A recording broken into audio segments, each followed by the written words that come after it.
Bonjour, vous êtes chez MMA Propagande. Nous avons le plaisir de recevoir Aboubakar Younusov qui combattra en main event de l'ARES 29 pour défendre sa ceinture bantamweight de l'ARES contre le Brésilien Meikon Alcino. Alors Aboubakar est un combattant pro avec un palmarès de 6-0, dont 5 à l'ARES et aussi 3 bonus. Aboubakar, comment vas-tu? 5 bonus. 5 bonus? Ok, bah sur Tapologie, ça n'a pas été noté. Les records, c'est nous qui tient. Ouais, sur Tapologie, ils n'ont pas mis plus de. Très, très bien. Merci beaucoup de l'invitation. Ça me fait grave plaisir. Comme je te disais, je connais ton page, je regardais. Tu fais des trucs intéressants, surtout pour des combattants qui n'ont pas trop lumière, surtout les gens qui commencent dès le début, on va dire. Donc, en époque, tu faisais ça pour moi aussi. Donc, merci beaucoup pour ton travail. Et ça me fait grave plaisir, finalement, de parler avec toi. Merci, c'est un plaisir. Du coup, pour parler avant de ton prochain combat, du coup, qui est pour la ceinture, Ouais. pour une défense de ceinture, parler juste rapidement de ton précédent combat, du coup, qui Hmm. était contre Mateusz Malta, où Ouais. tu as absolument dominé de A à Z ton adversaire, sans lui laisser aucune chance. Quel est ton regard par rapport à cette performance? En fait, je suis content que j'ai fait déjà finalement un combat de 5 rounds parce que les gens, tu fais tout ce que tu veux dans tous les cas. On arrête première deux combats, je l'ai fini en première round, super rapide. Les gens ils commencent à parler, ouais, Abou, il a pas de cardio, il va jamais tenir plus que 3 rounds. Bah, j'ai fait 3 rounds contre Fabricio Nunes qui avait 2 fois plus de combats que moi. Et les gens ils commencent à dire, ouais, mais 3 rounds, c'est pas la même chose que 5. 5, c'est sûr qu'il va pas tenir avec les rythmes qu'il propose. Bah, j'ai fait 5 rounds de domination de A à Z. Là, je sais pas, là, ils ont dit, ouais, mais deux derniers combats, il a pas finalisé ses adversaires. Donc, dans tous les cas, les gens vont dire beaucoup de choses, tu vois. Moi, je fais mon boulot, j'essaie de dominer maximum, tu vois, pas seulement juste gagner. Ouais, c'est le public français qui est dur finalement. On te demande C'est toujours quelque vraiment, chose c'est de abusé. différent. Euh, du coup, sur ton prochain combat, du coup, Maicon Alcino, de ce que Ouais. j'ai pu voir, ça semble être un combattant pardon, assez axé sur le sol, même si je trouve qu'il a une assez mauvaise lutte. Donc, je pense que sur ce domaine-là, tu vas vraiment pouvoir euh, le dominer. Et est-ce que tu peux nous en parler un peu, sans nous dévoiler forcément le game plan, mais par rapport à cet En fait, adversaire? cette préparation, ça passait vraiment trop dur parce que jusqu'à dernier moment, je savais pas contre qui je vais faire mon combat et faire une préparation complète, c'est trop dur quand t'as pas d'adversaire, je sais pas à quoi préparer. Je Hmm. savais pas, en fait, même pour faire la diète, son adversaire, c'est dur parce que tu penses, ouais, mais finalement, s'il n'y a pas d'adversaire, donc ça veut dire que tu as fait 6 semaines de diète pour rien, tu as fait tout ce sacrifice pour rien, tu vois. Donc, c'était une préparation vraiment dure, mais bon, finalement, Arès, il me trouvait un adversaire assez expérimenté qui a placé un beaucoup mieux que moi en Fight Matrix. Donc, je pense, si je ne me trompe pas, il a 16-6 sur Fight Matrix et il a 13-6 sur Tapology, mais je C'est ne ça. vois pas c'est lequel Hmm. qui est vrai, tu vois. Donc, dans tous les cas, c'est un adversaire super expérimenté qui est plus, on va dire, plus un gars de grappling, jiu-jitsu. Et voilà, mais vu tout le monde savent très bien mon niveau de grappling et lutte, donc je pense pas qu'il peut me faire quelque chose en grappling. C'est seulement un ceinture marron, je suis un ceinture noire de grappling. Du coup, comme tu as pu le dire, ton adversaire aussi, il n'a jamais été soumis. J'imagine que c'est quelque chose de tentant pour toi. Est-ce que tu peux nous faire un prono sur ce combat? Ouais, je pense que ce combat, ça va finir, je pense que 12e ou 3e round, peut-être un TKO, on verra. Ok. Je pense qu'il y a beaucoup de coups qui vont rentrer dans la tête. C'est un peu ta spécialité maintenant. Ouais, je le sens bien. Pour vous dire, à la salle, je fais pas ça beaucoup. Surtout en sparring, je le fais jamais parce que j'ai trop peur de blesser mes coéquipiers. Je suis pas là pour ça. Mais en combat, c'est pas la même chose. Je peux sortir toute la violence que j'ai intérieure et pas peur de blesser quelqu'un. Au contraire, c'est mon but de blesser. Donc, oui, dans un combat, ça sort vraiment bien. Tout ce que je pourrais pas faire à la salle. Tu es actuellement le champion à contester. Ça n'a pas toujours été le cas. Tu as été champion intérimaire pendant que Louis Scott était champion à ce moment-là. Ce combat, il n'a jamais eu lieu, malgré qu'il a été programmé plusieurs fois. Peux-tu nous expliquer pourquoi ce combat n'a jamais eu lieu? Parce que quelqu'un, il veut pas perdre son zéro, c'est tout. Lee Scott, il sait très bien que les combats, ils font les styles, ils font les combats. Et moi, stylistiquement, je suis un adversaire vraiment que Lee Scott, il veut pas. Parce que Peña, oui, Peña était beaucoup plus expérimenté que moi. Il avait beaucoup plus de combats que moi. Et Lee Scott, il a gagné. Peña, et par domination même, je pense. Mais le style de Peña et le mien, c'est rien à voir. En fait, Peña, il restait devant lui, il reculait, il reculait. Avec moi, ça sera pas pareil. Il sera obligé de rentrer dans la guerre. Il sera obligé de lutter 25 minutes. Donc, il sait très bien comment ça va finir. Du coup, il a esquivé 3 fois, tu vois. Il a raison. Il a raison. S'il veut pas perdre sa zéro, tu vois. Et du coup, il combat sur cette carte contre Et, Yusuf Binaté. S'il gagne, est-ce que tu penses que tu pourrais lui donner une chance ou maintenant la chance elle est passée euh, déjà, pour cette combat, même, je devais combattre encore une fois pour les Scott. L'organisation me décidément? proposait ça. J'ai dit non, non, non, pas quatrième fois, pas quatrième fois. J'ai dit, je vais pas. Je lui dis à Arès, si vous voulez, ramenez-moi Merab Dvalishvili ou Sean Amélie, je m'en fous totalement. J'ai peur de personne, mais contre cette personne, je ne veux pas faire ce combat. Donc, mais si il gagne à Benaté, ouais, je pense que ça sera je vais lui donner la dernière chance, tu vois. S'il veut vraiment ça, s'il va pas me faire comme dernière 3 fois, tu vois. Moi, moi, je voulais cette combat. Je voulais toujours cette combat. C'est de leur côté, il y avait beaucoup de problèmes. Ils ne voulaient pas prendre de risques. Et parce que je pense que lui, moi, on n'est pas loin de l'UFC. Et si on perd, ça veut dire qu'on doit regagner au moins 2, 3 fois pour être déjà en UFC, on va dire. Donc, je pense que leur équipe ne voulait pas trop risquer. Et voilà. C'est pour ça ça n'a pas reçu à faire, je pense. Ok, très bien. En parlant de Binaté aussi, vous êtes partenaire d'entraînement. Mm. Est-ce que c'est un combat envisageable ou pas vraiment? Parce qu'on sait qu'il y a déjà eu ce cas à l'ARES entre par exemple Bayzangour, Shamsudinov et Ibrahim Mané, qui étaient à peu près classés pour avoir un title shot à ce moment-là à l'ARES. Et ils avaient ouvertement dit que ce combat n'aurait jamais lieu et qu'ils s'affronteront jamais. Et toi, par rapport à cette position avec Bah, je pense Binaté, que ça sera la même chose avec Benaté aussi. C'est un ami, c'est un frérot. On s'entraîne ensemble, on passe le sacrifice aussi à la salle ensemble. Euh, en fait, je pense que ça va être hyper dur d'organiser cette combat parce que les deux côtés, on a une relation respectueuse entre nous. On s'entraîne dans la même salle, on est dans le même management. Donc, je vois pas comment cette combat ça peut arriver. Et je pense pas que ça va arriver un jour. Mais tous les deux, on est des prospects, tous les deux, on est talentueux. Et je pense pas qu'on est obligé de battre entre nous, tu vois. non, non, je comprends. Même moi, enfin, les deux, c'est des combattants que je suis, des gros prospects, comme tu as pu le dire. Et j'aimerais forcément éviter cet affrontement. Et je pense qu'il n'y a pas besoin de le faire, justement. Il y a aussi Mustafa Aida sur la carte. Est-ce qu'il y a un rematch qui serait potentiellement possible aussi, ou pas vraiment? Et aussi, quel est ton avis sur les combats franco-français? Est-ce que c'est quelque chose que tu apprécies ou tu voudrais plus Franco-français, tu aussi? parles de Ilia Bouffia contre Bégué? Non, non, pas forcément. Non, toi, par exemple, contre un autre Français. Hein, par exemple, déjà, les premières questions par rapport à Mustafa Aida. Mustafa Aida, c'est un des meilleurs bantamweight qu'on a actuellement en France en Ouais. ce moment.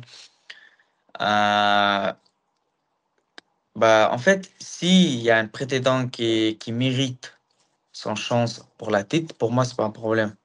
Au contraire, Ok. je suis ouvert pour ça. Si quelqu'un qui mérite vraiment, je vais pas dire non. Dans mon cas, c'est un cas vraiment bizarre. En fait, quand tu deviens le champ, normalement, c'est les gens qui veulent t'affronter. Mais dans mon cas, c'est moi, je cherche des adversaires de m'affronter, tu vois. Même que je suis champion de cette catégorie, j'ai pas besoin de ça. C'est eux qui devaient venir vers moi, mais dans mon cas, c'est un peu bizarre. Bref, je pense que oui, ça peut arriver potentiellement s'il enchaîne quelques victoires, s'il montre quelques trucs bien, tu vois, contre des adversaires forts, bien sûr. Parce qu'après, pour vous dire, après combat contre Aida, j'ai pas resté inactif pendant 1 an et demi où j'étais actif. J'ai fait 2 combats. Là, c'est déjà troisième. Et par rapport à Franco Foba, en époque, on avait Amin Ayoub, Damien Lapillus. On avait moi contre Aïda, Lebo contre. Non, pas Lebo. Amasu contre Abdul Ragimov. ça crée certains hype, tu vois. Moi, j'aime bien ce genre d'affrontement, mais en fait, si on a le choix de choisir quelqu'un d'étranger, je suis pour. Mais si on voit vraiment il y a quelqu'un qui mérite de combattre contre toi, tu vois, si quelqu'un vraiment hypé, bah ça peut être intéressant. Ça peut être intéressant.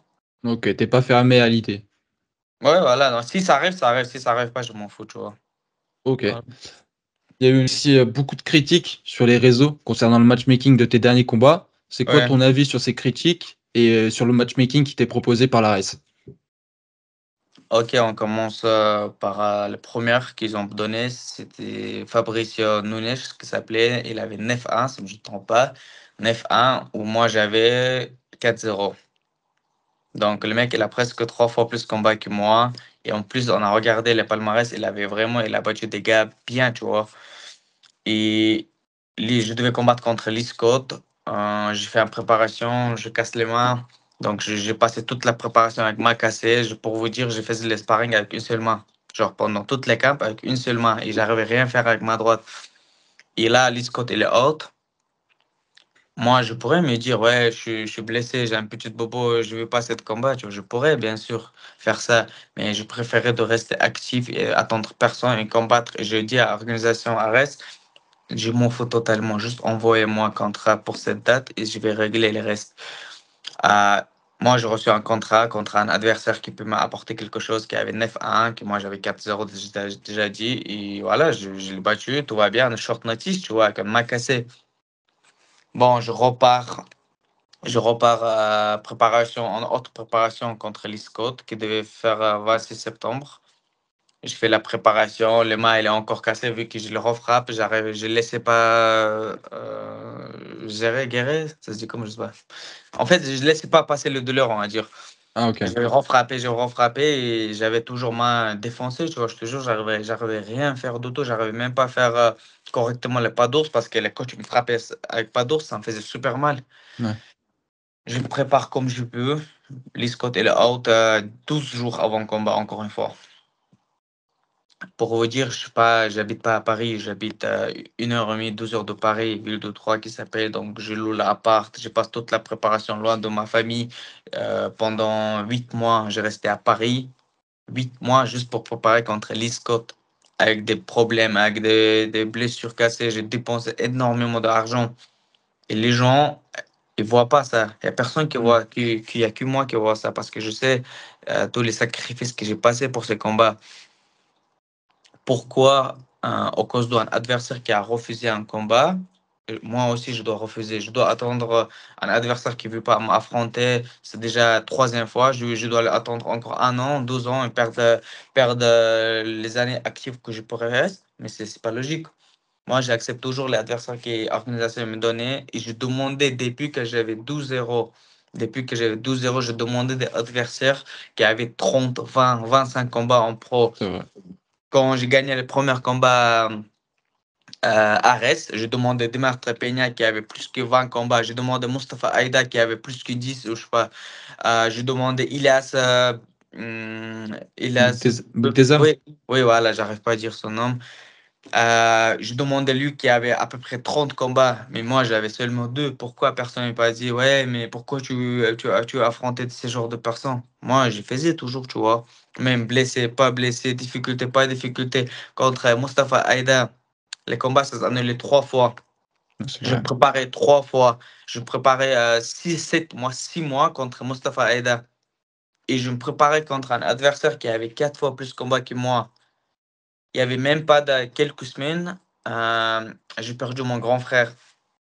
J'ai perdu mon grand frère et dans la famille, il y avait vraiment atmosphère vraiment catastrophique, on va dire, tu vois, parce que tout le monde pleurait, ma mère pleurait, mon frère, tout le monde, c'est normal, c'est dans ma famille.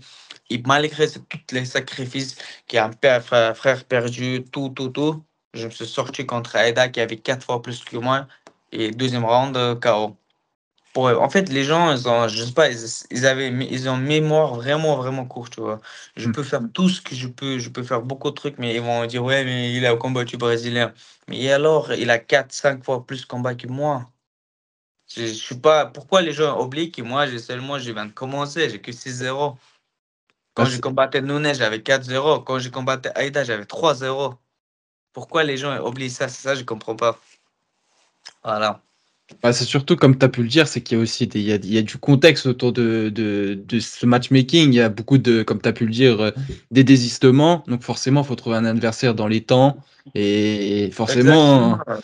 c'est compliqué, sachant aussi ton profil qui est quand même, on va pas se mentir, il n'y a pas tout le monde, je pense, c'est difficile de te matchmaker.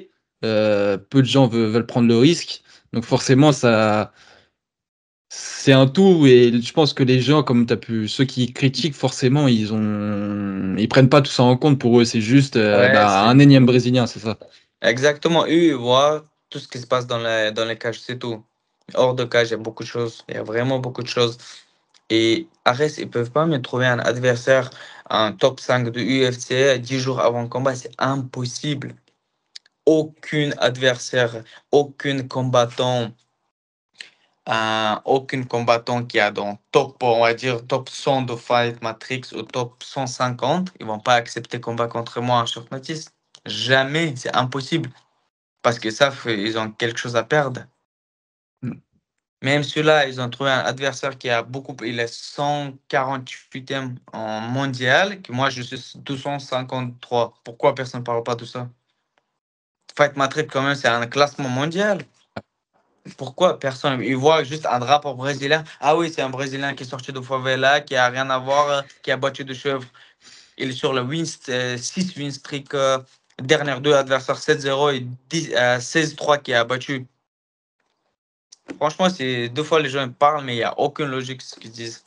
Même ton ancien adversaire, j'avais regardé bien correctement son palmarès, pardon. Et sur les défaites qu'il a pu avoir, il y en avait une, c'était contre Estevam, qui est actuellement à l'UFC en 12-0. Il y avait un autre combattant aussi qui était très bon. Tu parles de Et quel adversaire là? Maeta? Malta, c'est ça. Il a perdu décision Et contre le Riley, prospect là. Oui, voilà. Luke Riley, c'est ça, Oui, du Cage voilà. Warrior. Donc finalement, enfin, il perd contre toi aussi, mais tu as un gros prospect aussi. Donc finalement, quand tu Il ne vois perd contre pas qui il a juste comme perdu, ça, il perd par une domination de A à Z. Il a rien fait. Je l'ai sonné en moi 5 6 fois. Je l'ai dominé. Il y avait plus que 140, 150 coups de mon côté. De ouais. l'autre, et lui, il m'a fait 27. Sur 27, 11, il a mis un coup fort. Pour vous dire, c'était un genre que je pourrais pas faire mieux. C'est impossible. Ouais, je pourrais faire mieux. Le soumettre, Finish. ouais, surmettre cinquième round, tu vois, dernière seconde, ça peut être pas mal. Mais bon. Comme je dis, je suis un jeune combattant, que je viens d'avoir 25 ans, j'ai besoin de l'expérience. D'un côté, j'ai été dégoûté que ça durait toutes les 5 rounds, Hmm. mais de l'autre, je suis content parce que ça m'a apporté beaucoup d'expérience. Et en UFC, surtout première quelques combats, il n'y aura que 3 rounds. C'est vrai. Après ce combat, pour toi, c'est quoi la suite? Et est-ce que tu as déjà eu des contacts avec l'UFC, potentiellement aussi le Dana White Contender Series? La prochaine étape, pour moi, en fait, on vise tous les combattants qui veulent faire quelque chose dans cette game. Et je pense qu'ils visent UFC. Et dans mon cas, j'aimerais bien aller le plus vite possible à UFC, mais après, ça sera pas mal de prendre l'expérience aussi. Donc, moi, je suis dans une position, si UFC m'appelle, ok. S'il ne m'appelle pas, je m'en fous. Je prends mon expérience à RS. Pour l'instant, j'ai essayé de construire ma carrière, gagner des adversaires forts, gagner des adversaires qui peuvent m'apporter quelque chose. Donc, ouais. Et par rapport à Dana White Contender, oui, on devait faire 2 fois Dana White Contender, mais notre équipe, on a choisi un autre schéma, on va dire, de aller directement au UFC, par Dana White Contender. Ok. Ton dernier combat, il était il y a 5 mois. Comment tu gères ces temps entre les combats? Est-ce que Je c'est pas gère ça. compliqué? Non, en fait, je suis pas quelqu'un de obsédé par cette game, on va dire. Donc, j'ai profité. Je suis allé en vacances en Espagne, j'ai profité avec mes amis. J'ai repris un peu quelques kilos plus. Je vis ma vie tranquille, tu vois. Je suis pas obsédé de ce sport. Et quand il y a pas de camp, quand il y a pas de combat, je profite comme il faut. Je reste pas focus sur MMA. Sinon, la routine, ça te tue. Tu peux pas faire ça 12 mois sur 12, c'est trop dur mentalement. Ça te fatigue mentalement. Ok. Et du coup, la question qui suit, c'est est-ce que ce rythme, il te convient ou tu aimerais combattre un peu plus? Franchement, écoute, déjà, je pense que j'ai combat je suis un combattant assez actif, je pense. Je suis combattu 14 juin, je suis combattu 26 septembre, je combats là février et je pense de combattre peut-être juin. Donc, 4 combats en 12 mois, c'est pas mal. Moi, je pense que c'est assez actif. Ça veut dire que chaque 3 mois, je fais quelques combats, tu vois. Mais mon UFC, par exemple, pour UFC, c'est beaucoup. Hmm. Voilà, donc je pense que je suis déjà assez actif. 3 4 combats par an, c'est bien. Ok. Et aussi, comment tu vis cette notoriété de champion et de tête d'affiche de la race? Parce que, En fait, j'essaie pas trop rentrer dans ça, on va dire. Moi, je me suis concentré seulement sur ce qui se passe dans les cages et ce qui est mon prochain adversaire, les préparations. Bien sûr, ça fait plaisir et je pense que j'ai mérité de cette main event et être sur affiche, tu vois, mais je perds pas la tête à cause de ça. C'est ça ce que je veux dire. Je reste concentré et les buts, c'est être la main event et la tête de affiche en UFC. C'est ça notre objectif. on te le souhaite en tout cas. Et Merci beaucoup. tu remercies souvent Benjamin Sarfati et Fernand Lopez. Qu'est-ce Ouais. qu'ils représentent pour toi et à quel point ils sont importants pour toi? Bah, en fait, c'est des coachs qui, dès le début, en fait, on peut dire que c'est grâce à eux j'ai découvert le vrai MMA, le MMA niveau haut. Et je suis pas quelqu'un ingrat. J'oublie jamais si quelqu'un me fait un truc bien et j'oublie jamais si quelqu'un me fait un truc mal. Donc, s'il y a une personne qui veut m'aider, elle m'a aidé, bah, je le remercie. Voilà. Ok. Là, j'ai un peu passé toutes les questions, on va dire, concernant ton combat et tout ton environnement. Là, Ouais. j'ai une question un peu plus, on va dire, sur quelqu'un qui t'est proche, très proche. Est-ce que on peut voir le retour de ton grand frère dans la cage très prochainement, Tourpal? Oui, oui, on est déjà préparé. On a eu même un adversaire à proposer. Le management de Ares nous a envoyé un adversaire. Bien sûr, je ne vais pas dire c'est qui, etc. Pour l'instant, il n'y a rien qui est signé, mais pour vous dire que c'est pas loin, je pense que c'est juste là, il y a février, mois de Ramadan qui arrive. Donc, pendant le mois de Ramadan, tous les combattants musulmans, on ne peut pas les combattre parce que bah, on mange rien de tout et c'est impossible de faire une préparation correctement. Donc, je pense que les retours de Turpas, ça sera très, très bientôt. Je pense que juste après, si c'est possible. Peut-être sur Et, les mai, les 4 quarts de mai, apparemment, c'est un truc de ouf. et on peut savoir quel KT peut-être? 66 ou 70? 70. On va rester Ok, 70. Ouais. ok, Je très pense bien. pas qu'il y a intérêt en ce moment de descendre à 66, mais on verra dans tous les cas. Mais celui-là, Oh, cette combat, c'est sûr que ça va être en 70, je pense. parfait. Et juste avant de terminer, entre nous, qu'est-ce que tu as pensé de la performance de Nassourdine le week-end dernier? Est-ce qu'il a, Oh, il a fait un truc de fou, non, quand même? c'était incroyable. Je m'attendais. En fait, pour vous dire que j'étais prêt de mettre ma maison sur Nassour, j'étais tellement confiant en lui-même. Mais après premier round, je me suis dit, waouh, Easy, il est fort. Ce qu'il fait, c'est incroyable. Genre, il défend toutes les tentatives de takedown, il défend tout, tu vois, et en debout, il est hyper fort. Israël Adesanya, et je me suis dit, ah, ça peut aller mal pour Nassour, mais ce qu'il a fait en deuxième rang, ça m'a choqué. J'ai sauté partout ici à la maison. Je faisais des saltos arrière, avant, tout ce que je sais pas, tu vois. Je sautais comme un bébé, donc j'étais super content pour mon frère Nassour et on les félicite. C'est un des plus grands combats en histoire française qu'on pourrait gagner. Donc ce qu'il a fait, c'est incroyable contre un légende comme Israël Adesanya. Ouais, c'était incroyable. Pareil, je le voyais gagnant. Ah, je pensais qu'il allait faire une petite soumission au troisième ou au quatrième Moi aussi, round. moi aussi, je m'attendais pas encore. Mais l'éteindre comme ça, ouais, c'est vrai que c'était choquant. Et franchement, quel plaisir de voir Nassourdine au top. Et on espère un title shot très prochainement. Ouais. Euh, En plus, franchement, bah, Dana White, elle a annoncé aujourd'hui que c'est Khamzat ouais, Chimaev. Ramzat. Ouais. Ouais. Je Bon, pense que c'est Khamzat qui est prochaine, mais après, peut-être Nassour. on va voir, hein. J'espère qu'il prendra peut-être le perdant. S'il décide de recombattre le perdant de DGP contre Ouais. Strickland. Et j'aimerais pas trop qu'il prenne Caio Borralho. Je trouve pas qu'il mérite, même si c'est un gros combattant Je suis aussi. d'accord avec toi. Je pense aussi qu'il faut prendre, si finalement il n'y a pas de title shot pour Nassour, qu'on espère qu'il aura, tu vois, mais si finalement Dana White il dit non, donc je pense que c'est Mud qui combat contre Strickland ou DPV qui a perdu. Je sais pas c'est qui on perdre là. Et bah, puis pour title shot. Ouais, parce Il a qu'il y fait aura, assez. il y aurait pas de logique après avoir passé Adesanya, la légende comme Adesanya, retourner sur quelqu'un comme Caio Borralho qui Ok, a bah, je le vois rien. vraiment intérêt même pas de tour. Pourquoi? Pour faire quoi, tu vois? Parce que Nasser, il l'a fait déjà pour faire son title shot. Pourquoi elle doit redescendre C'est ça. dans la Ouais, classement pour récupérer? Ça sert à rien. c'est Donc ça, je voilà. suis totalement d'accord. Parfait. Bah, on a terminé, on a tout dit. Donc les gars, je vous laisse suivre sur les réseaux Boubacar et lui donner beaucoup de force. C'est vraiment pour moi, c'est le futur dans cette KT pour le MMA français. Pas impossible. Enfin, pour moi, je pense que c'est pas impossible qu'on le voit sur la prochaine carte de l'UFC Paris. Je trouve que ce serait bien qu'on ait deux combattants français par catégorie. Et là, ce serait parfait d'en avoir un deuxième, suppléer Taylor Lapillus. Donc franchement, ça serait incroyable. Donner-lui de la force, il combat du coup. Là, ça sera la semaine prochaine pour la ceinture de l'ARES, une défense de ceinture.